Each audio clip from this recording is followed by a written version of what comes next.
ஒரு அழகான ஊர் இருந்தது. அதன் பெயர் மணிவிழா நகர். அந்த ஊர் மக்கள் நல்லவர்கள்தான். ஆனா, ஒரே ஒரு குறை. யாராவது சொன்னா உடனே நம்பிடுவாங்க. மழை வரும் என்றாலே வெயிலில் குடை வைத்திருப்பாங்க.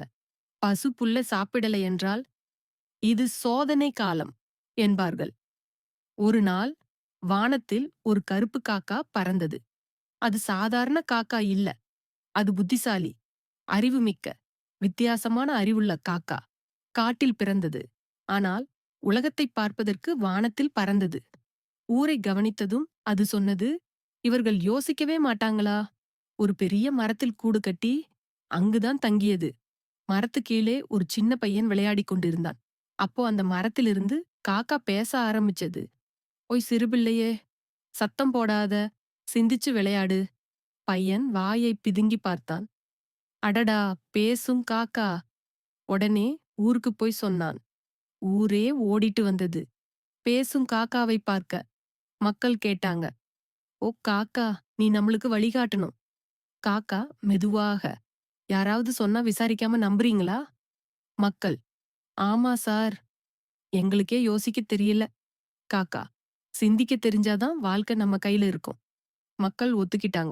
ஒரு நம்பிக்கை தீபம் ஏற ஆரம்பிச்சுச்சு. ஊர்ல ஒரு வதந்தி பரவுச்சு. பூமி நாளைக்கு பூந்தோட்டமா மாறும். பழம் காய் சாப்பிட்டவங்க மட்டும் உயிருடன் இருப்பாங்க. மக்கள் பழம் வாங்க ஓடி ஓடியாங்க. ஒரு குடும்பம் முட்டைய குப்பை தொட்டியில போட்டாங்க. காக்கா பக்கத்துல இருந்துச்சு. சிரிச்சுச்சு. இது என்ன பைத்தியம் மாரி ஒரு பையன். "நீ ஏன் சிரிக்கிற காக்கா?" காக்கா, "நீயே யோசிச்சு பாரு. இது உண்மையா?" பையன் சிந்திச்சான். "இல்ல, இது உண்மை இல்ல." அந்த சின்ன பையன், "நாமே யோசிக்கணும்.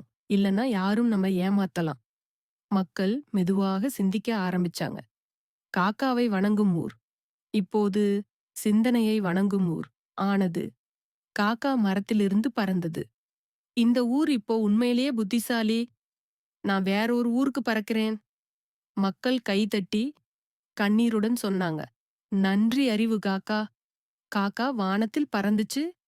சின்ன புள்ளி போல நம்ம மனசுல ஒளிஞ்சுச்சு. யாரும் சொல்றத கேட்டு உடனே நம்பாதீங்க.